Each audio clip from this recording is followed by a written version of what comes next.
मोको कहाँ ढूंढे रे बंदे मैं तो तेरे पास में, मोको कहाँ ढूंढे रे बंदे मैं तो तेरे पास में, ना मैं देवल ना मैं मस्जिद ना काबे कैलाश में। तो आइए कबीर के इस दोहे के साथ शुरू करते हैं आज का नया वीडियो, ठीक है, जिसमें हम त्रिकोणमिति को पढ़ रहे थे। प्रश्नावली 8.2 पढ़ना है। पिछले वीडियो में एक गलती हुई है, प्रश्नावली 10.1 लिखी गई थी, जो कि 8 आपको कर लेना है 8.1, ठीक है, 8.1 कर लेना है, और यह प्रश्नावली है 8.2, ठीक है। देखिए सबसे पहले हम सवाल नंबर 1 की बात करते हैं। तो सवाल में दिया गया है पहला सवाल, इसके अंतर्गत कई खंड हैं। तो इसमें लिखा गया है निम्नलिखित के मान ज्ञात कीजिए, और पहला सवाल है sin 60 अंश cos 30 अंश प्लस sin 30 अंश cos 60 अंश का मान ज्ञात करना है।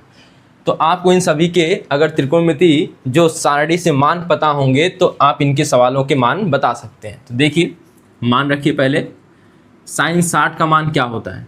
जैसे हम यहाँ पे अगर लिख लें, sin 60 अंश का मान होता है करड़ी में 3/2। इसके बाद क्या चाहिए, cos 30 अंश। अब बताइए, अगर आपको याद हो तो हमने बताया था 90 योगफल करके मान याद करना, 90 योगफल लाकर मान याद करना साइन और कॉस के लिए। और अगर हम देखें साइन और कॉस, अगर यहाँ पे थीटा मिलकर, दोनों के थीटा मिलकर यानी दोनों के कोण मिलकर 90 हो जाए, तो जो साइन में मान होगा वही किस में मान होगा, कॉस में। तो बताइए, अगर साइन 60 का मान करड़ी में 3/2 है, तो यह देखिए 60 में 30 जोड़ेंगे 90 हो जाएगा, बिल्कुल हो जाएगा। तो कॉस 30 अंश का मान होगा करड़ी में 3/2, ठीक। इसी प्रकार साइन 30 चाहिए, साइन 30 का मान होता है कितना, 1/2, और कह रहा cos 60। तो देखिए आप आसानी से बता सकते हैं कि 30 है 1/2, तो cos में 60 का क्या होगा, 1/2 ही होगा। तो अब मान रखिए यहाँ पे, सबसे पहले करड़ी में 3/2 साइन 60 का मान गुणे cos 30 अंश का मान करड़ी में 3/2 प्लस साइन 30 का मान 1/2 गुणे cos 30 का मान 1/2। करड़ी का करड़ी में आपस में गुणा करेंगे तो यह करड़ी खत्म होकर केवल संख्यात्मक वैल्यू बचेगी, 3/2 प्लस 1/4। अच्छा यहाँ पे देखिए 2 दूना 4 हो जाएगा, तो 3/4, और यहाँ पे 1 का 1 में गुणा और 2 का 2 में करेंगे तो यहाँ 1 क्या मिलेगा, 4। यहाँ पे देखेंगे हर समान है तो अंश आपस में जुड़ जाएंगे, तो 3 1 क्या हो जाएगा, 4, और 4 से 4 कट गया, कितना आ गया, 1। तो पहले सवाल का हो गया 1 आंसर। तो इसे देख लीजिए, आते हैं दूसरे सवाल पर। तो देखिए अब दूसरा सवाल,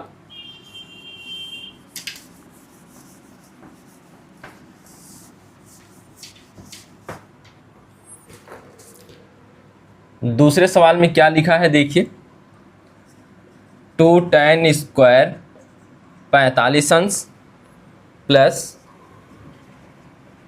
cos स्क्वायर 30 अंश माइनस साइन स्क्वायर 60 अंश। देख लीजिए, 2 tan स्क्वायर 45 अंश प्लस cos स्क्वायर 30 अंश माइनस साइन स्क्वायर 60 अंश। आइए इसको हल करते हैं। तो बताइए, सबसे पहले वैल्यूज जो चाहिए आपको लिख लीजिए। tan 45 अंश का मान बता दीजिए, 1 होता है। cos 30 अंश का मान कितना होता है, cos 30 अंश का मान होता है करड़ी में 3/2, और साइन 60 का मान कितना होता है, ये भी होता है करड़ी में 3/2। देखिए साइन और कॉस मिलके 90 हो रहे हैं कि नहीं हो रहे, हो रहे हैं। तो जो 30 में कॉस का मान होगा वही साइन में 60 का मान होगा। तो आइए देखते हैं यहाँ पे, 2 गुणे 1 का क्या करना है, स्क्वायर, क्योंकि tan स्क्वायर 45 अंश है।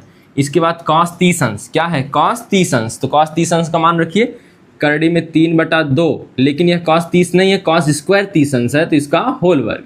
इसी प्रकार साइन 60 अंश यानी साइन स्क्वायर 60 अंश है, तो रखेंगे करड़ी में 3/2 इसका होल वर्ग। आप चाहें तो यह दोनों सेम है तो यहीं पे काट दीजिए, ठीक है। यह वाला हिस्सा देखिए दोनों का सेम है, यह प्लस है यह माइनस में है, तो यह पूरा का पूरा हिस्सा खत्म हो गया। चाहे आप हल करके काटें चाहे यहीं काट दीजिए। तो यहाँ 2 गुणे 1 का वर्ग करेंगे तो कितना आएगा, 1 ही आएगा, और 2 का 1 में गुणा करेंगे तो 2। यह हो गया आपका दूसरा आंसर, ठीक है। देख लीजिए इसको, आते हैं तीसरे सवाल पर।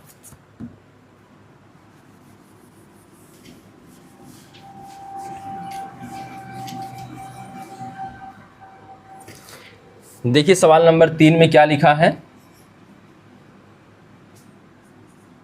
लिखा है cos 45 अंश बटे सेक 30 अंश प्लस कॉसेक 30 अंश। तो मिला लीजिए एक बार, कॉस 45 अंश सेक 30 अंश प्लस कॉसेक 30 अंश। ठीक है, देख लीजिए। अब सबसे पहले जो मान चाहिए आपको लिख लेते हैं। हमको चाहिए कॉस 45 का। कॉस 45 का मान होता है 1 बटा करड़ी में 2 सेक 30 अंश। तो सेक 30 अंश किसका उल्टा है? कॉस 30 का उल्टा है ना। कॉस 30 का मान करड़ी में 3 बटे 2 होता है।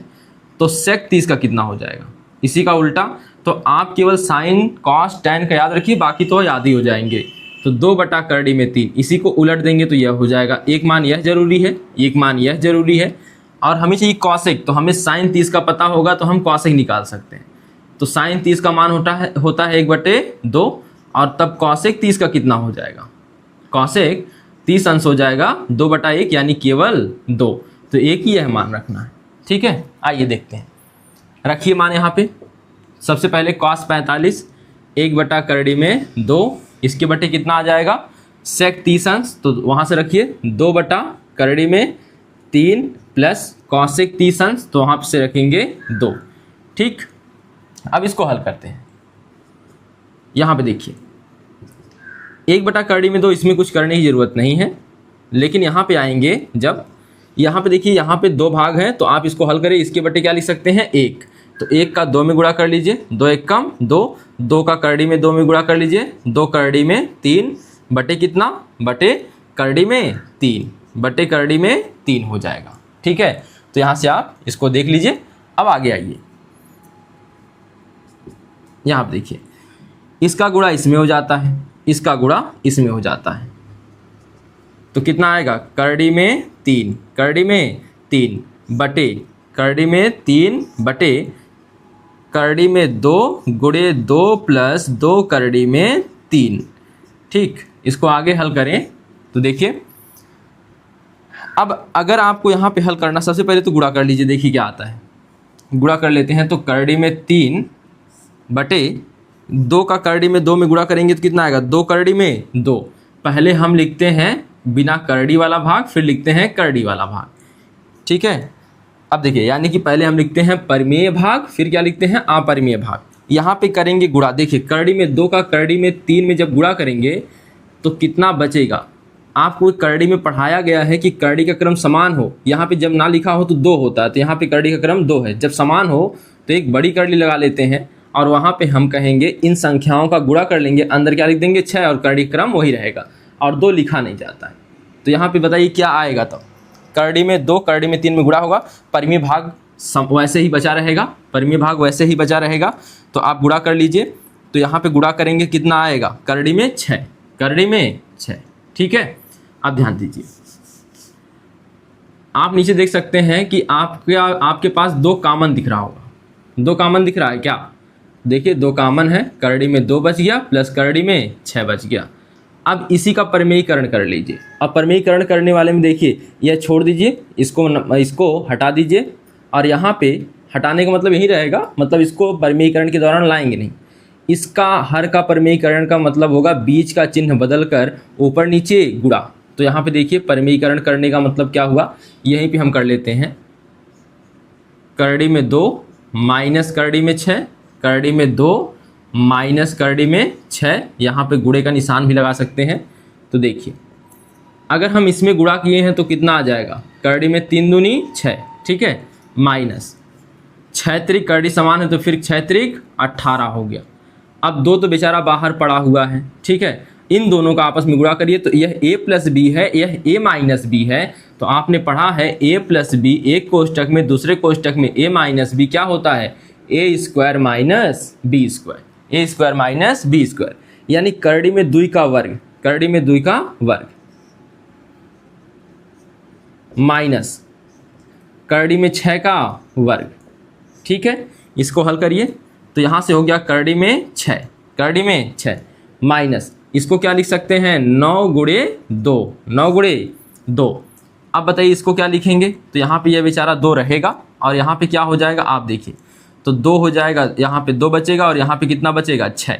कितना बचेगा? 6, क्योंकि करड़ी हट जाती है वर्ग करने पर। क्योंकि अगर करड़ी का क्रम नहीं लिखा है 2 होता है और उसी का वर्ग करना है, तो यहाँ पे करड़ी हट गई और आ गया यहाँ 2, यहाँ 6, तो हमने लिख लिया। इसको और हल करेंगे तो क्या आएगा, करड़ी में 6 माइनस 9 का वर्गमूल 3 होता है, तो 3 करड़ी में 2, 3 करड़ी में 2 बटे कितना आएगा, तो यहाँ पे देखिए 2 गुणे यहाँ से -4 बच जाएगा, क्या बच जाएगा ना। चलिए अब देखिए आगे बढ़िए और आगे देखेंगे हम लोग। यहाँ पे एक लाइन और यही लिख लेते हैं, करड़ी में 6 माइनस 3 करड़ी में 2 बटे 4 दूनी 8 माइनस 8, यही आंसर लिख सकते हैं आप लोग। चाहे तो एक लाइन और बढ़ा सकते हैं, तो देखिए एक लाइन बढ़ाने का मतलब क्या है, यह ऋण को ऊपर ले जाइए, तो माइनस करड़ी में 6 कोष्टक लगा लीजिएगा, माइनस 3 करड़ी में 2 और बटे कितना 8, यह वाला ऋण कहाँ चला गया, ऊपर। अगर हम बात करें तो हम अगर ऋण का अंदर गुणा करेंगे तो यह वाला हिस्सा माइनस हो जाएगा, यह वाला प्लस। अब प्लस वाला पहले लिख लीजिए, 3 करड़ी में 2 माइनस करड़ी में 6 बटे 8, यह हो जाएगा आपका प्रॉपर आंसर। ठीक है, तो इसको देख लीजिए, लंबा सवाल था, कैलकुलेशन है, केवल आपको त्रिकोणमितीय अनुपातों के मान याद हो, 0 पर, 30 पर, 60 पर, 45 पर और 90 पर, और कैलकुलेशन आता हो तो आप सवाल हल कर लेंगे। कॉन्जुगेट का गुणा देखिए यहाँ पे, यानी कि परिमेयीकरण यहाँ पे है। ठीक है, तो यह परिमेयीकरण वाला हिस्सा याद रखिएगा। परिमेयीकरण का मतलब क्या होता है, हर का परिमेयीकरण करना है तो हर के बीच का चिन्ह बदलकर अंश और हर में गुणा कर देते हैं। ठीक है, इसको देख लीजिए एक बार। अब आइए देखते हैं सवाल नंबर 4।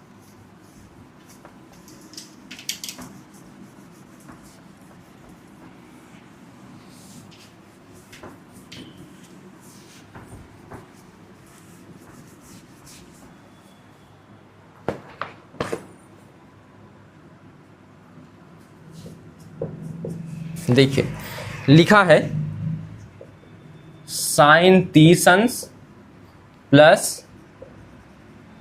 tan 45 अंश माइनस cosec 60 अंश बटे sec 30 अंश प्लस cos 60 अंश और प्लस cot 45 अंश। देख लीजिए, sin 30 tan 45 cosec 60 sec 30 cos 60 और cot 45। तो आइए देखते हैं। तो सबसे पहले सभी जो मान रखने हैं उसको हम लिख लेते हैं एक साइड। सबसे पहले कौन सा मान, sin 30 का, sin 30 अंश का मान कितना होता है, 1/2। ठीक है, tan 45 का कितना होता है, 1 होता है। cosec 60 का क्या होता है, पहले बताइए, cosec 60 उल्टा किसका, sin 60 का, sin 60 का, और sin 60 का मान होता है करड़ी में 3/2, तो इसका पलट देंगे इसको तो आ जाएगा 2 करड़ी में 3। ठीक, अब देखिए sec 30 चाहिए। पहले ये बताइए sec 30 किसका उल्टा है, cos का, cos का sec उल्टा है ना, तो cos 30 का मान होता है करड़ी में 3/2, इसका उल्टा करेंगे तो 2 करड़ी में 3। ठीक है, अगर नहीं आपको याद रखना है इस तरह से तो आपको यह याद होगा ना, 60 और 30 तो किसका किसका जोड़ा बनता है, साइन का किसके साथ, कॉस के साथ, इसका योगफल कितना लाना होगा, 90। ठीक है, और कॉसेक का किसके साथ, सेक के साथ, इसका जोड़ा बनाना होगा 90। ठीक है, और टेन का किसके साथ, कॉट के साथ, इसका जोड़ा बना के कितना लाना होगा, कोणों का योगफल 90। अगर यह आता है तो टेन, जिस पर टेन का मान यहाँ पे, अगर थीटा का मान यहाँ पर जो होगा तो वह यहाँ पर होगा बाकी के बचे कोण का। तो देखिए जैसे यहाँ अगर 30 लिखा है, tan 30 का मान, tan 30 का मान वही होगा जो काट 60 अंश का होगा, क्योंकि 30 और 60 मिलके क्या होंगे, 90। ठीक है, तो देखिए जो कॉसेक 30 का मान होगा वही सेक 60 अंश का मान होगा, क्योंकि 30 और 60 मिलके क्या हो गया, 90।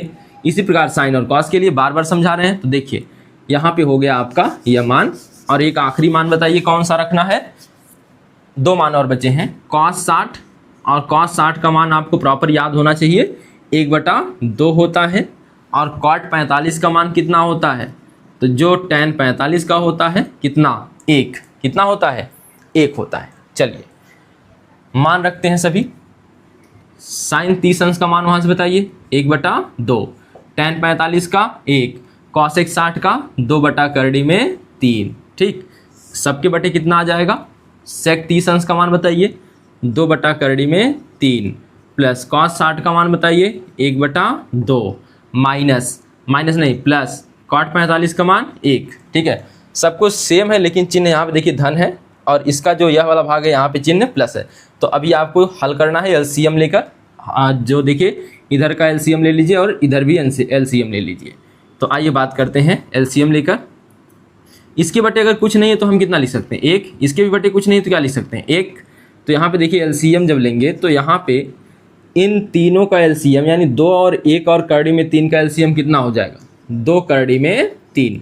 अब आपको पता होगा कि जो हर वाली संख्या होगी उसी से एलसीएम में भाग देंगे, जो बचेगा उसे अंश में गुणा कर देते हैं। फिर सुनिए कैसे करते हैं इसको। तो जो हर आता है उससे एलसीएम वाली संख्या में भाग देते हैं और जो बचता है उसी से अंश में गुणा करते हैं। तो 2 से 2 कट गया, करड़ी में 3 बचा, करड़ी में 3 का 1 में गुणा करेंगे तो कितना आएगा करड़ी में 3। ठीक है, यहाँ देखिए 1 से भाग जो भी करेंगे वही संख्या पूरी की पूरी रहेगी। तो 1 में इसी संख्या से फिर गुणा भी करना पड़ेगा। तो 2 करड़ी में कितना आएगा 3 आएगा। ठीक है, फिर यहाँ पे देखिए माइनस का चिन्ह लगा लीजिए। करड़ी में 3 से भाग देंगे, करड़ी में 3 कट जाएगा, 2 बचेगा और 2 दूना 4 हो जाएगा। इसी प्रकार नीचे भी देखिए फिर एलसीएम देखिए वही आएगा क्योंकि संख्याएं सभी तो सेम है ना, केवल चिन्ह का अंतर था। तो 2 करड़ी में 3 एलसीएम आ गया। ठीक, अब यहाँ पे लिखा 2 करड़ी में 3, तो करड़ी में 3 से करड़ी में 3 कट गया, 2 बचा तो 2 दूना 4, 2 से 2 कट गया, करड़ी में 3 बचा, प्लस करड़ी में 3 एक कम, करड़ी में 3। अब प्लस यह देखिए 1 है तो जो पूरा 1 वाला आया था हिस्सा ऊपर, तो 2 करड़ी में 3 वही बच गया। ठीक, अब इस प्रकार आप यह वाला हिस्सा इस हिस्सा से काट सकते हैं, आपको पता होगा काटने का तरीका। ठीक है, तो अब बताइए यह करड़ी में 3 है और यह 2 करड़ी में 3 है। अगर हम करड़ी को 3 में मान लें आम या यक्स मान सकते हैं। ठीक है, तो 1 ठी आम यहाँ है, धन 2 ठी आम है, बराबर क्या आम 3 आम। और आम की जगह अब हम क्या लिख सकते हैं, यहाँ पे लिख सकते हैं आम की जगह पे करड़ी में 3, यानी कि 3 करड़ी में 3 आएगा। या दोनों जोड़ेंगे 3 करड़ी में 3 आएगा। देखिए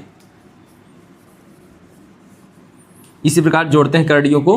3 करड़ी में 3 माइनस 4 बटे, यहाँ आप देखिएगा 4, और सबसे पहले करड़ी वाला हिस्सा लिख लीजिए। तो 3 देखिए 2 करड़ी 1 करड़ी, तो मिलके 3 करड़ी 3 करड़ी में 3 प्लस 4। ठीक है, ऊपर नीचे सेम लग रहा है लेकिन कटेगा नहीं क्योंकि यहाँ का चिन्ह माइनस है, यहाँ का प्लस है। तो आगे हल करना होगा और हल करते समय आपको ध्यान रखना है कॉन्जुगेट करना है, यानी हर का परमेयीकरण। देखिए हर का परमेयीकरण करने पर, अब ऐसा क्यों होता है, तो आप हर को परमेय के रूप में लिखें, इसीलिए हर का परमेयीकरण किया जाता है, यानी हर को अपरिमेय से परमेय में बदला जाता है। ठीक है, तो देखिए तो सबसे पहले परमेयीकरण करने के लिए हमको हर का करना है। तो जो हर में दिया रहेगा उसी को चिन्ह बदलकर अंश और हर में हम क्या कर लेंगे गुणा कर लेंगे।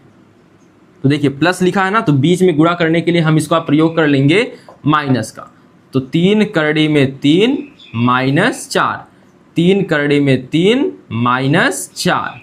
ठीक है, अब देखिए यह तो दोनों सेम हो गया तो इसका होल वर्ग बन जाएगा। तो 3 करड़ी में 2 माइनस 4 का होल वर्ग बटे, यहाँ पे देखिए एक हो गया a प्लस बी और यह हो गया a माइनस बी। तो हम क्या लिख देंगे a square minus B square, यानी 3 करड़ी में 3 का होल वर्ग माइनस 4 का होल वर्ग या 4 का स्क्वायर।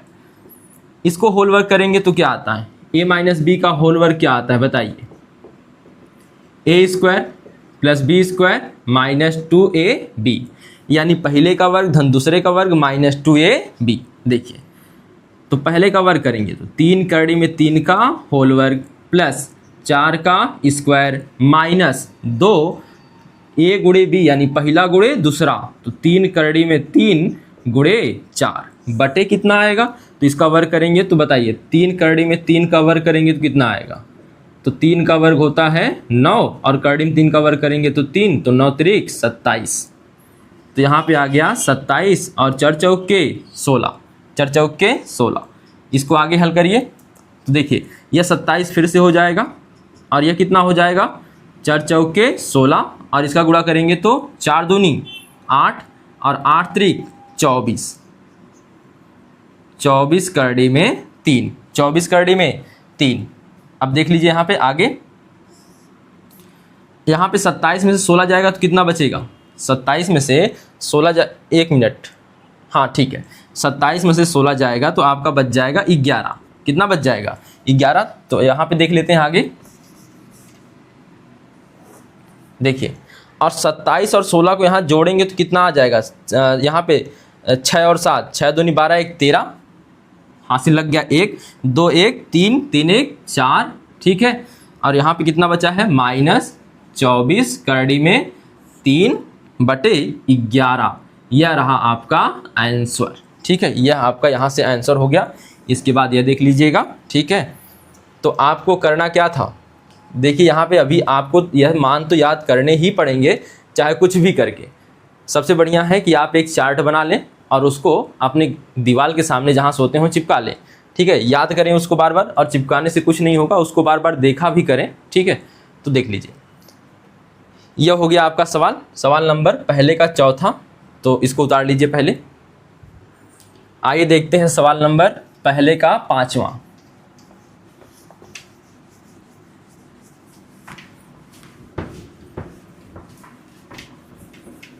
तो यह मान आप लोग याद कर लें।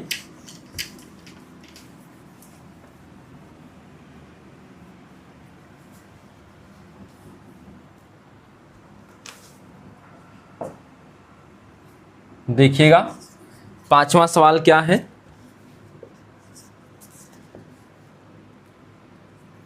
तो लिखा है 5 cos स्क्वायर 30 अंश, 30 नहीं 60 अंश, प्लस 4 sec स्क्वायर 30 अंश, माइनस tan स्क्वायर 45 अंश बटे sin स्क्वायर 30 अंश प्लस cos स्क्वायर 30 अंश। अगर आपको सरसमिका याद होगी तो इसका मान आप बता सकते हैं कि 1 होगा, क्योंकि हमने सरसमिका में पढ़ा है sin square theta plus cos square theta बराबर 1। थीटा का मतलब समान कोण, यहाँ पे समान कोण, अगर 30 है यहाँ पर भी तो यहाँ पे भी 30 आए तो हम यह कह सकते हैं कि इसका त्रिकोणमितीय अनुपात, मतलब इसका जो हल होगा वह कितना आएगा? 1, ठीक है। तो इसका हल 1 आएगा, लेकिन आइए मान रखकर लगाते हैं। देखिए सबसे पहले मान लिख लेते हैं जो जो चाहिए। कौन कौन से मान? तो सबसे पहले हमको चाहिए cos 60 अंश, ठीक है, cos 60 अंश। एक बात यहीं पे और समझ लीजिए, अगर sin स्क्वायर थीटा है तो इसका मतलब होता है sin थीटा का होल स्क्वायर, ठीक है। यानी कि अगर लिखा है cos थीटा का होल वर्ग तो हम लिख सकते हैं इसे क्या? cos square theta. यह याद रखेंगे, ठीक। देखिए cos 60 का मान होता है करड़ी में 3/2, करड़ी में 3/2। फिर चाहिए sec 30 अंश का। अरे यहाँ पे cos 60 का मान होता है 1/2, cos 60 का मान कितना होता है? 1/2। sin 60 का मान होता है करड़ी में 3/2। तो sec 30 अंश का मान होता है 2/करड़ी में 3। क्यों? क्योंकि आपने पढ़ा होगा cos 30 का मान कितना होता है? करड़ी में 3/2। इसी को पलटेंगे तो sec 30 का मान निकल आएगा। tan 45 का कितना होता है? 1। sin 30 का क्या होता है? 1/2। cos 30 का क्या होता है? करड़ी में 3/2, करड़ी में 3/2। तो आइए सब मान यहाँ पर पुटअप करते हैं, रखते हैं और अपना मान प्राप्त करते हैं, ठीक है। अपना मान मतलब सवाल का मान। 5 गुणे cos स्क्वायर 60 है तो पहले 60 का मान तो लिखिए 1/2, इसके बाद कितना? इसका स्क्वायर प्लस 4 sec 30 का मान कितना है? 2/करड़ी में 3। फिर इसका क्या करेंगे? स्क्वायर माइनस 1, और इसका क्या करेंगे? स्क्वायर। देखिए यहाँ पे sin 30 का मान कितना है? 1/2, लेकिन स्क्वायर लगा है तो sin स्क्वायर 30 अंश का मान हो जाएगा 1/2 का होल वर्ग, प्लस cos 30 का मान कितना लिखा है? करड़ी में 3/2, इसका वर्ग करेंगे तो स्क्वायर, ठीक है। अब देखिए केवल हल करना है, गुणा भाग जितना अच्छा आएगा उतना अच्छा त्रिकोणमिति का सवाल यहाँ हल हो जाएगा। 5 गुणे 1/2 का वर्ग करेंगे तो 1/4 प्लस 4 यहाँ पे देखिए, आपने घातांक का नियम पढ़ा होगा कि a बटा b का होल वर्ग लिखा हो तो हम लिख सकते हैं a स्क्वायर बटे b स्क्वायर। तो हमने 1 का वर्ग किया तो 1 आया, 2 का वर्ग किया तो कितना आया, 4। अब इसी प्रकार इधर वर्ग करिए तो 2 दूना 4, करड़ी में 3 का वर्ग करते हैं तो केवल कितना बचता है, 3। किसी भी करड़ीगत संख्या का जिसका क्रम ना लिखा हो अगर वर्ग करते हैं तो वही संख्या मिलती है। कैसे? तो हमने, अगर आपने करड़ी वाला वीडियो देखा हो तो यहाँ पे क्या रहेगा, करड़ी में 3 को अगर यहाँ पे क्रम ना लिखा है तो इसका मतलब क्रम 2 होता है, और घातांक के रूप में इसे हम लिख सकते हैं 3 की पावर 1/2, ऐसे लिख सकते हैं 3 की पावर 1/2, और इसका स्क्वायर, और इसे हल करेंगे तो 3 की पावर 1/2 गुणे 2, 2 से 2 कट जाता है, 3 की पावर 1 और बराबर कितना, 3। तो हम डायरेक्ट लिखेंगे इसको, इतना हल करने की आवश्यकता नहीं है। देखिए तो यहाँ पे हो जाएगा 4, हमने लिख लिया 4/3 माइनस कितना, 1 बटे 1/2 का मतलब क्या हो जाएगा, 1/4, 1/2 का स्क्वायर मतलब 1/4 और प्लस 3/4। ठीक, हल हो गया यहाँ तक। अब इसको और आगे हल करते हैं। सबसे पहले ऊपर वाले को हल करिए तो यहाँ पे देखिए, सबसे पहले हल करेंगे तो कितना आएगा, 5 एकम 5, 5/4 प्लस 4 चौके 16, 16/3 माइनस 1 बटे, देखिए हर समान है तो अंश को आपस में अगर बीच में चिन्ह प्लस है तो जोड़ लेंगे और माइनस होता तो माइनस कर लेते हैं। तो आगे देखिए, यहाँ पर देख लेते हैं। अब यहाँ पे देखिए, अगर यहाँ पे हम लें, अगर इसको हल करना तो हमको एलसीएम लेना पड़ेगा, और इसके नीचे कुछ नहीं तो एलसीएम 1 हो जाए, मतलब यहाँ पे हर में 1 हो जाएगा तो एलसीएम कितना होगा, 4 तिहाई 12 और 12 एकम 12। यहाँ पे 4 और 3 और 1 का एलसीएम होगा 12, तो हम लिख लेते हैं यहाँ पे 12। इसके बाद क्या करते हैं आप बताइए, इससे भाग देंगे एलसीएम में, तो 4 तिहाई 12, 3 बचा, 3 से अंश में गुणा कर लेंगे तो कितना आएगा, 5 तिहाई 15। ठीक है, कितना आ गया, 15। अब फिर 3 से भाग देंगे 12 में तो 3 चौक के 12, 4 बचा, 16 चौक को 64। अब फिर यहाँ पे 1 है तो 1 से भाग देंगे 12 में तो 12 ही आएगा, तो 12 एकम 12 माइनस 12, और इसके बटे यानी सबके बटे कौन आया है, 4/4, और 4/4 यहाँ से कट गया तो कुछ नहीं बचा नीचे, तो आपको केवल यह संख्या मान प्राप्त हुआ है। देखिए तो यहाँ पे अगर हम इसको ऐड करें तो 5 4 9 6 1 7 माइनस 12/12। अब इसको हल करें तो कितना आएगा, तो यहाँ पे घटाएंगे तो 67/12 आएगा आपका आंसर। तो ठीक है, इसको देख लीजिए और उतार लीजिए। अब आइए बात करते हैं सवाल नंबर दूसरे की, और दूसरे में भी कई खंड हैं और उसमें विकल्प चुनना है। फालतू का बनाया है कि विकल्प चुनना है, आपसे वह डायरेक्ट हल कर, इनडायरेक्टली वह आपसे सवाल को हल करवाना चाहता है। तो आइए देखते हैं।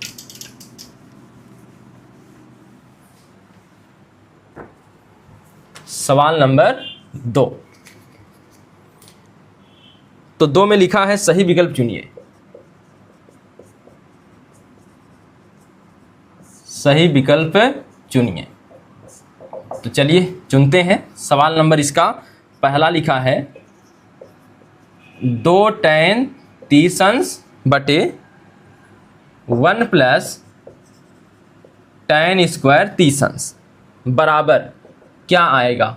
ऑप्शन देखिए, पहला 4 ऑप्शन आपके पास हैं, A, B, C और D। तो इसमें से कौन सा सही होगा। ठीक है, तो यहाँ सबसे पहला ऑप्शन दिया है साइन 60 अंश, दूसरा ऑप्शन दिया है cos 60 अंश, और तीसरा ऑप्शन दिया है tan 60 अंश, और इसके बाद दिया है साइन 30 अंश। ठीक है, सवाल मिला लीजिए एक बार। 2 tan 30 अंश, 1 प्लस tan स्क्वायर 30 अंश, साइन 60, cos 60, tan 60 और साइन 30। तो सवाल सही है, देखते हैं। आइए यहाँ पे इसको हल करेंगे। तो सबसे पहले आपको एक ही मान चाहिए, तो आप वह मान लिख लीजिए। यहाँ पे देखिए tan 30 अंश का मान कितना होता है, 1/3। तो यहाँ पे पुटअप करते हैं वह वैल्यू, तो 2 गुणे 1/3 बटे 1 प्लस यानी 1 प्लस tan स्क्वायर 30 अंश का मान हो जाएगा 1/3 और इसका होल वर्ग। ठीक है, तो आइए आगे हल करें। तो यहाँ पे 2 एकम 2/3 और इसके बटे यहाँ पे 1 प्लस 1 का वर्ग करेंगे 1, 3 का वर्ग करेंगे तो केवल 3 बचेगा। आगे हल करते हैं। तो आ जाएगा 2 बटा करड़ी में 3 सबके बटे 3 एक कम 3 3 एक 4 4 बटा 3। ठीक है, अब बताइए इसको हल करने का तरीका क्या है। यहाँ पे आप देख सकते हैं, आगे लिख सकते हैं 2 बटा करड़ी में 3। जब हम यह वाला चिन्ह गुणे में परिवर्तित करते हैं, इससे अनुपात को यानी भाग को हम गुणे में परिवर्तित करते हैं, तो नीचे वाली जो भिन्न होती है उसमें अंश का हर हो जाता है और हर का अंश यानी 4 बटे 3 है तो 3 बटा 4 लिखा जाएगा। यह कट गया 2 दूना 4। अब देखिए क्या होगा, 3 को लिख सकते हैं करड़ी में 3 गुणे करड़ी में 3 लिख सकते हैं कि नहीं, क्योंकि इसका वर्ग करेंगे इसका गुणा करेंगे तो 3 ही आ जाएगा। और यहाँ लिखेंगे करड़ी में 3 गुणे 2, तो करड़ी में 3 गुणे 2, करड़ी में 3 से करड़ी में 3 कट गया, करड़ी में 3 बटे कितना आ गया 2। यह बताइए किसमें, यह साइन में किसी का मान है, तो याद करिए साइन में सबसे पहले जाइए, साइन कितने का मान है 60 अंश का। क्या साइन 60 ऑप्शन में है? बिल्कुल है, तो आपका ऑप्शन नंबर ए सही है। तो यहाँ पे यह बराबर साइन 60 के है। ठीक है, अतः विकल्प कौन सा सही है? विकल्प ए सही है, विकल्प ए सही है। ठीक है, तो इसको देख लीजिए, फिर आते हैं दूसरे सवाल पर। आइए देखते हैं इसी का सवाल नंबर दूसरा।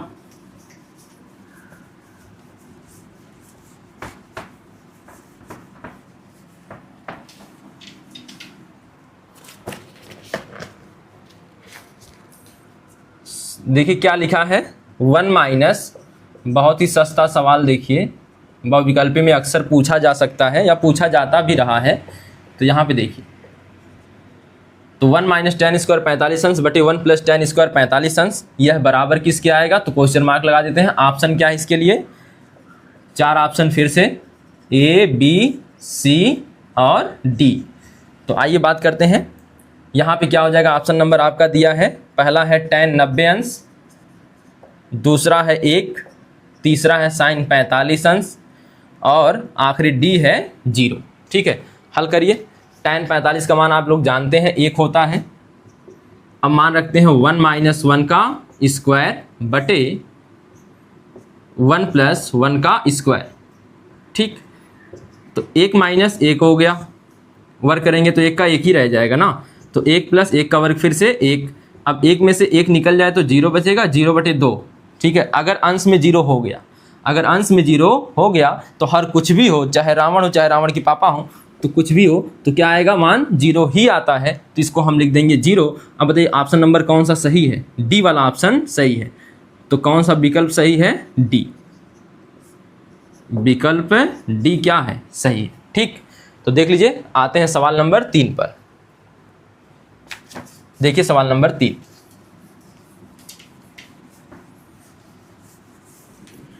तो सवाल प्रश्न नंबर 2 का सवाल नंबर 3 देखिए। तीसरे में लिखा है साइन 2a बराबर 2 साइन a तब सत्य होता है, तब सत्य होता है जबकि a बराबर है,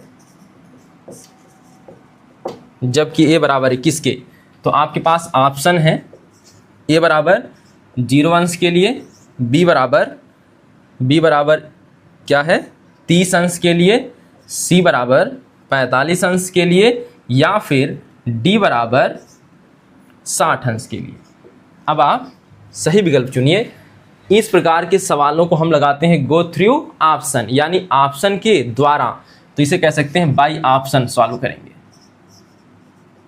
बाई ऑप्शन। इसे कैसे हल करते हैं? तो सबसे पहले जो विकल्प ए में मान दिया हो उसको रख लीजिए, इस पे ना बैठे तो दूसरा वाला रखिए, अगर इस पे भी ना बैठे तीसरा रखिए, और जब चौथा रखेंगे तो इसमें से कोई एक सही सिद्ध होगा। तो आइए देखते हैं या सही आएगा। तो सबसे पहले 0 रख कर देखते हैं। तो लिखेंगे समीकरण में, ये एक समीकरण ही है ना, तो एक समीकरण है, तो समीकरण में a बराबर 0 अंश रखने पर, 0 अंश रखने पर, तो बताइए क्या होगा 0 अंश रखने पर? तो साइन 2 इंटू 0 अंश बराबर 2, यानी 2 इंटू साइन 0 अंश। ठीक है, इसको अगर यहाँ पे 0 में गुणा करेंगे 2 का, तो साइन सब कुछ मिला के कितना आएगा 0 अंश, और यह कितना आएगा 2 गुणे साइन 0 अंश। अब मान आएगा 0 अंश का कितना 0, और 2 गुणे 0, 0 बराबर 0। ये बताइए, यानी इसी पर सिद्ध हो गया सही है, यानी ए विकल्प सही है। अगर आप इसे 0 के अलावा अगर अन्य पे लगाते तो क्या आता, 30 पे लगाते तो क्या आता।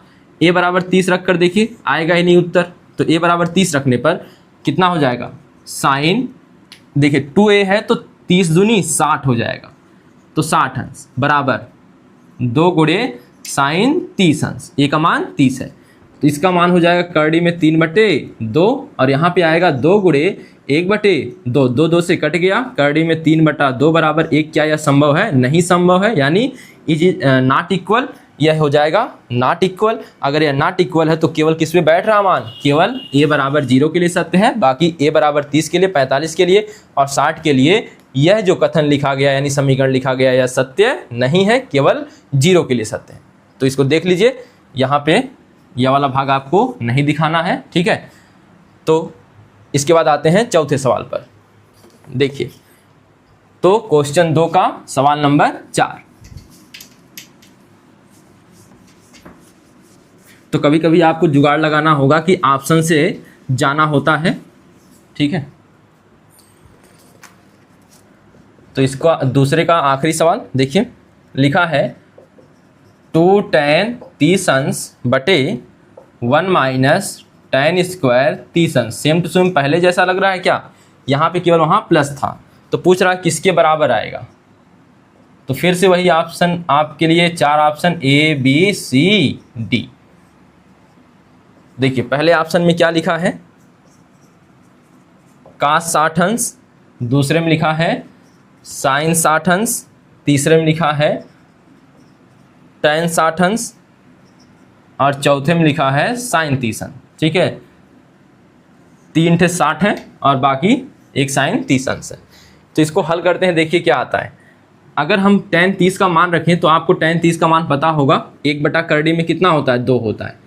तो 2 गुणे 1 करड़ी में 3 बटे 1 माइनस 1 करड़ी में 3 का होल वर्ग, ठीक है। हल करिए, 2 1 कम 2, 2 करड़ी में 3, यहाँ 1 माइनस 1 का वर्ग करेंगे 1, करड़ी में 3 का वर्ग करेंगे तो केवल आ जाएगा 3। इसको आगे हल करेंगे तो यहाँ 2 करड़ी में 3 बटे 3 1 कम 3 में से 1 चला गया, 2 करड़ी में 2/3 आ जाएगा, 2/3। फिर से वही प्रोसेस, ठीक है। इसको हल करेंगे तो 2 करड़ी में 3 गुणे करेंगे अगर इसे, तो 3 क्या लिख सकते हैं, 2, 3/2, 2 से 2 मर गया, यहाँ 3 करड़ी में 3 बचा। आप करड़ी में 3 को क्या लिख सकते हैं, करड़ी में 3 गुणे करड़ी में 3 बटे करड़ी में 3, करड़ी में 3 से करड़ी में 3 कट गया, करड़ी में 3 आ गया। अब बताइए, करड़ी में 3 tan का किसी का मान होता है, तो साइन और कॉस में तो नहीं आता है, लेकिन tan में आता है, और वह किसका मान होता है, tan 60 अंश का। तो आपका विकल्प कौन सा सही हो गया, विकल्प नंबर सी। अतः विकल्प नंबर सी सही है, तो यहाँ पे लिख लेंगे विकल्प सी, ठीक है, सही है। तो यह हो गया आपका सवाल नंबर 2, ठीक, उतार लीजिए। आइए अब देखते हैं सवाल number 3।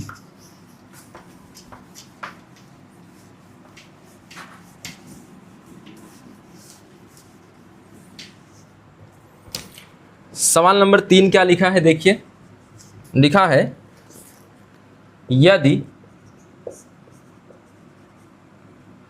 tan A plus B बराबर करड़ी में 3 और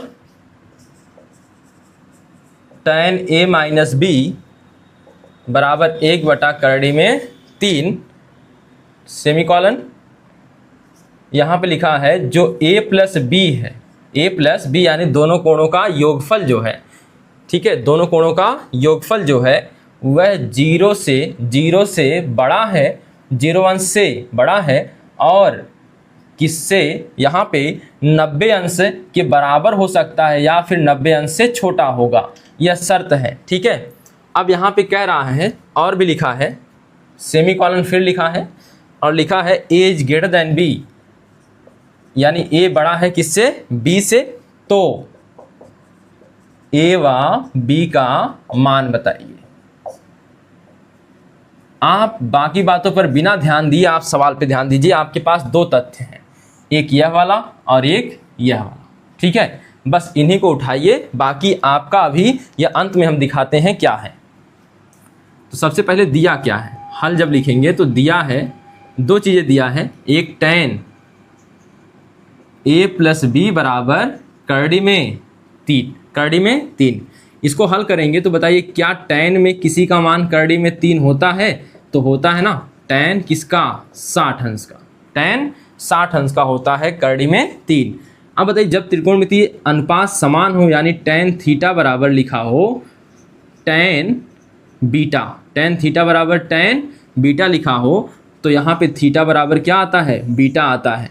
ठीक है, तो इसको देख सकते हैं। इसी प्रकार यहाँ से हम लिख लेंगे a प्लस बी, क्योंकि त्रिकोणमितीय अनुपात समान है तो a प्लस बी बराबर 60 अंश आ जाएगा, यानी कोण क्या हो जाएंगे, समान। तो यह समीकरण नंबर आपका क्या हो गया, 1।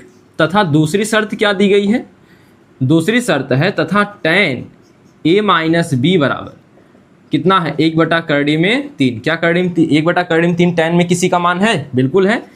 तो tan a माइनस बी बराबर tan कितना अंश, 30 अंश का मान। फिर से tan बराबर है, तो यानी कि a माइनस बी बराबर हम लिख सकते हैं कै अंश, 30 अंश। समीकरण नंबर 2। समीकरण 1 और 2 को हल कर लीजिए। समीकरण 1 और 2 से, समीकरण 1 और 2 से देखिए आसान सवाल है, बस आपको tan में उसी की वैल्यू खोजनी थी। ठीक है, जो करड़ी में 3 है tan में खोजिए, 1 करड़ी में 3 है tan में खोजिए, सब कुछ समान हो गया, कोण अपने आप बराबर हो जाएंगे। तो 1 और 2 से, समीकरण 1 और 2 से, तो समीकरण 1 कितना है, a प्लस बी बराबर 60, a प्लस बी बराबर 60 अंश। दूसरा क्या है, a माइनस बी बराबर 30 अंश। ठीक है, अब दोनों को हल कर लीजिए विलोपन विधि से, तो b से कट गया, कितना आ गया, 2a बराबर कितना, 90 अंश। तो a बराबर कितना आ जाएगा, 45 अंश। 2a बराबर 90 है तो a बराबर 45 अंश। ठीक है, a का मान समीकरण 1 में रखने पर, किसी समीकरण में रख लीजिए, समीकरण 1 में रखने पर, समीकरण 1 है क्या, a प्लस बी बराबर 60 अंश, a प्लस बी बराबर 60 अंश। तो a का मान कितना है, 45 अंश, धन b बराबर कितना, 60 अंश। तो b बराबर 60 में से पक्षांतर होकर जाएगा, माइनस हो जाएगा, घटाएंगे 60 में से तो कै अंश आएगा, 15 अंश। अंत में एक लाइन में लिख देंगे, अतः a बराबर कितना, 45 अंश एंड b बराबर 15 अंश। क्या हो गया, आंसर। अब इस शर्त को फॉलो करवाइए। देखिए a प्लस बी का मान क्या 0 से बड़ा नहीं आ रहा है, तो 45 और प्लस 15 मिलकर कितना होगा, 60, 0 से बड़ा है। क्या यह 90 से बड़ा हो रहा है या 90 से छोटा रह जा रहा है, तो 60 90 से छोटा रह जाएगा, बराबर तो पहुंच ही नहीं रहा। तो यहाँ पे आप यह 90 के बराबर भी आ सकता था या 90 से कम आएगा, तो कम वाला शर्त बैठ गई है। और इसके बाद कह रहा है a is greater than b, तो बताइए a का मान 45 और b का मान 15 है, तो a बड़ा है किससे, b से।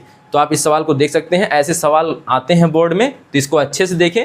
आपको कुछ नहीं करना है, जो इधर है उसी त्रिकोणमितीय अनुपात में इधर खोजना है। ठीक है, इधर किसी सारणी से मान आपको खोजने होंगे, जो ही आप बराबर करेंगे त्यों ही कोण आपस में बराबर होंगे और आपके पास 2 समीकरण आ जाएंगे। दोनों समीकरणों को हल कर लेंगे, जैसे विलोपन विधि से हल करते हैं, आपके मान आ जाएंगे दोनों कोणों के। सो सिंपल, देख लीजिए। आइए बात करते हैं सवाल नंबर 4 की।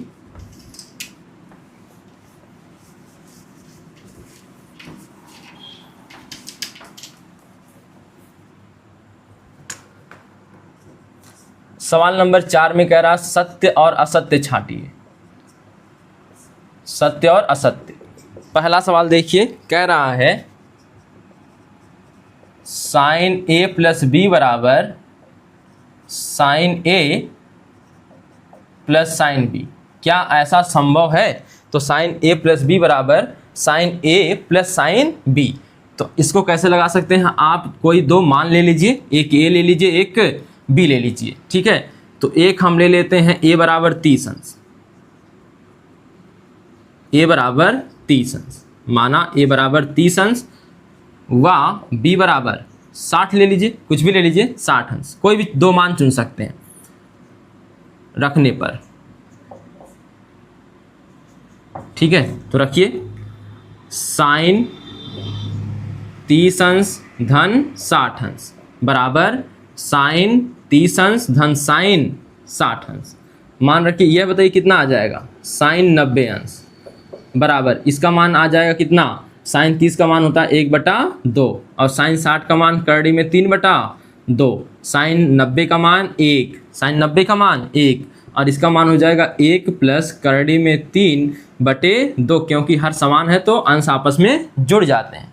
ठीक है, अब यह बताइए किसी भी दशा में यह हिस्सा इसके बराबर होगा। अगर आपको और सॉल्व करना हो तो सॉल्व कर लीजिए। करड़ी में 3 का मान होता है 1.732 बटे कितना 2। अब बताइए एक बराबर यह 1 जुड़ जाएगा तो 2.732 बटे 2 और यहाँ से आगे हल भी करना चाहेंगे तो आप देख लीजिए। देन 1 बराबर यह काटिए, 2 1 कम 2, ठीक है, 2 तिहाई 6 और 2 छक्का 12, फिर 2 छक्का 12। क्या यह किसी भी एंगल से आपको बराबर नजर आ रहे हैं? नहीं, तो यह आपका बराबर नहीं है। अतः यह वाला कथन जो हो गया आपका क्या हो गया, असत्य हो गया।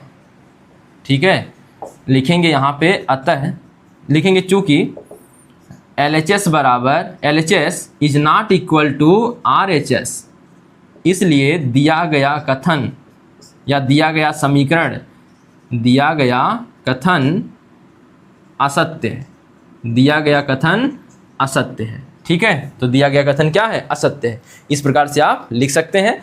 तो इसका देखते हैं सवाल नंबर 4 का भाग नंबर 2। तो दूसरा सवाल देखिए इसी का,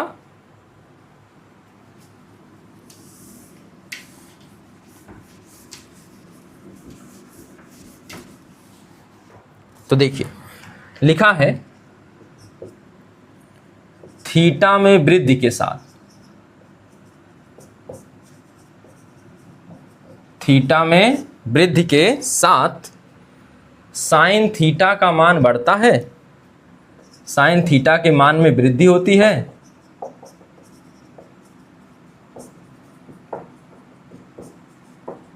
साइन थीटा के मान में वृद्धि होती है। तो आप खुद दो मान का चयन करिए, एक 0 और एक आखिरी 90 अंश। अगर हम देखें यहाँ पे साइन 0 अंश और यहाँ पे देखिए बीच वाला छोड़ देते हैं सब, तो डॉट डॉट डॉट और अंत में लिख लेते हैं साइन 90 अंश। इन्हीं की तुलना कर लेंगे ना, आपको मान पता चल जाएगा बढ़ता है कि घटता है। देखिए तो किसी की भी इस तरह से तुलना करनी हो, बढ़ता है कि घटता है, तो 0 वाला लीजिए और फिर 90 वाला लीजिए। तो बताइए साइन 0 अंश पर क्या होता है मान 0, साइन 0 का 0, साइन 90 का 1। अब बताइए जब कोण का मान बढ़ रहा है यानी 0 से 90 अंश हुआ, इसका मतलब कोण क्या हुआ है, बढ़ा है। अब देखिए यहाँ पे यह जो मान आया है यह भी क्या हुआ है, बढ़ा है, यानी कोण बढ़ रहा है। तो कोण बढ़ रहा है तो साइन थीटा के मान में भी क्या हो रही है, वृद्धि हो रही है। यानी कि क्या हो रहा है, साइन थीटा के मान में यानी कोण बढ़ने के साथ थीटा साइन थीटा के मान में वृद्धि होती है। यानी यह कथन क्या है, सत्य है। यह कथन क्या है, सत्य है। ठीक है, आइए देखते हैं सवाल नंबर इसी का तीसरा, 4 का 3।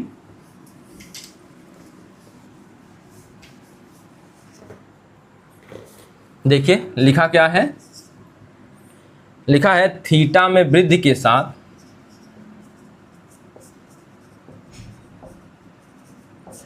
थीटा में वृद्धि के साथ कॉस थीटा के मान में वृद्धि होती है, कॉस थीटा के मान में वृद्धि होती है। तो देख लीजिए थीटा में वृद्धि के साथ कॉस थीटा के मान में वृद्धि होती है। तो बनाइए सबसे पहले क्या, कॉस 0 अंश डॉट डॉट डॉट कर लीजिए, बीच में सब आ जाएंगे, बाकी कॉस क्या लिखिए 90 अंश। अब देखिए कॉस 0 का मान 1 होता है, कॉस 90 का 0 होता है। यहाँ पे देखिए थीटा का मान क्या हो रहा है, बढ़ रहा है, लेकिन यह देखिए घट गया, उल्टा हो गया। ठीक है, तो थीटा में वृद्धि के साथ कॉस थीटा के मान में क्या आई है, कमी आई है, यानी कि वृद्धि नहीं हो रही है, कमी आ रही है। तो इसका मतलब यह कथन क्या है, असत्य है। यह कथन क्या है, असत्य है। ठीक है, तो आइए देखते हैं इसका चौथा देखते हैं। अब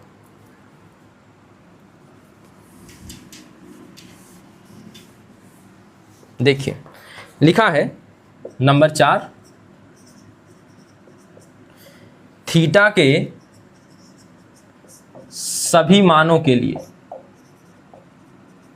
थीटा के सभी मानों के लिए या मानों पर लिखा है, सभी मानों पर साइन थीटा बराबर कॉस थीटा। क्या सभी मानों के लिए होता है, 0 के लिए, 30 के लिए, 60 के लिए, 90 के लिए, क्या सभी के लिए? साइन थीटा और कॉस थीटा बराबर होते हैं? नहीं। अगर आपको याद हो त्रिकोणमितीय अनुपात सारणी वाला, तो हमें केवल 45 अंश पर दोनों सेम मिले थे, 1/करड़ी में 2 और 1/करड़ी में 2 दोनों सेम मिले थे, बाकी किसी पर नहीं मिले थे। तो देखिए फिर भी यहाँ पे दिखाना हो तो कैसे दिखाएंगे, तो लिखेंगे केवल थीटा बराबर 45 अंश के लिए साइन थीटा बराबर कॉस थीटा होता है। अतः कथन क्या है? असत्य है। अतः कथन असत्य है। देख लीजिए, अगर आप नहीं मान रहे हैं तो हम दिखा देते हैं यहाँ पे साइन 30 अंश कितना होता है? साइन 30 अंश का मान 1/2। तो आप cos 30 का मान बताइए। cos 30 अंश का मान होता है करड़ी में 3/2। क्या ये दोनों बराबर हैं? नहीं बराबर है ना। इसका मतलब आपका केवल 45 अंश के लिए बराबर होता है। साइन 45 का लिख के देख सकते हैं, साइन 45 अंश का होता है 1/करड़ी में 2 और cos 45 का भी मान होता है 1/करड़ी में 2। अगर आप कोई और लिखना चाहें तो अभी देखिए, साइन 60 का कितना होता है? साइन 60 का होता है करड़ी में 3/2 और cos 60 का कितना होता है? वह होता है 1/2। देखिए इस पे भी बराबर नहीं हुआ, केवल इस पे बराबर हो गया है, इस पे भी बराबर नहीं हुआ। यानी केवल 45 पर बराबर होता है, बाकी किसी मान के लिए साइन थीटा बराबर कॉस थीटा नहीं होता है। ठीक है, इसको देख लीजिए।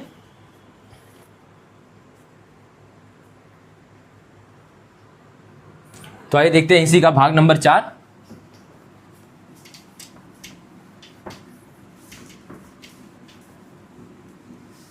और आखिरी सवाल, भाग नंबर 4 नहीं 5 देखेंगे। और आखिरी सवाल है इस प्रश्नावली का, a बराबर 0 अंश पर cot a परिभाषित नहीं है। परिभाषित नहीं है इसका मतलब क्या है? अपरिभाषित है। परिभाषित नहीं है यानी इसकी वैल्यू क्या आएगी? अनंत आनी चाहिए। तो आइए देखते हैं क्या ऐसा संभव है। तो सबसे पहले बताइए cot a का मान क्या रखना है? cot a बराबर cot 0 अंश। cot 0 अंश सबसे पहले बताइए आप tan 0 का मान क्या होता है? tan 0 का मान कितना होता है? यहाँ पे होता है 0। tan 0 का मान 0 होता है। तो यह किसका उल्टा है? तो इसको हम क्या 1/tan 0 अंश लिख सकते हैं? लिख सकते हैं बिल्कुल। तो 1 अब tan 0 क्योंकि cot tan का उल्टा होता है तो 1/tan लिख सकते हैं। तो यहाँ पे 1 और tan 0 का मान 0 और इसकी वैल्यू क्या आती है? अनंत आती है, यानी अपरिभाषित आती है। क्या आती है? अपरिभाषित। अपरिभाषित आती है। अतः कह सकते हैं कि a बराबर 0 अंश के लिए cot a परिभाषित नहीं है, यानी यह कथन कैसा है? सत्य कथन है। कैसा कथन है? सत्य कथन है। तो यह देख लीजिए इसको, आपकी यह प्रश्नावली पूरा हुई। 8.2 पिछले वीडियो में गलती हुई है, 10.1 लिखा गया, उसको सुधार कर लीजिएगा। बाकी इस वीडियो में हमने देखा 8.2 को, अगले वीडियो में मिलेंगे 8.3 के साथ। आप सभी मानों को याद रखें, त्रिकोणमिति के जो आपको सारणी बताई गई है उसको अच्छे से याद कर लें। ठीक है, तो मिलेंगे फिर अगले वीडियो में। धन्यवाद।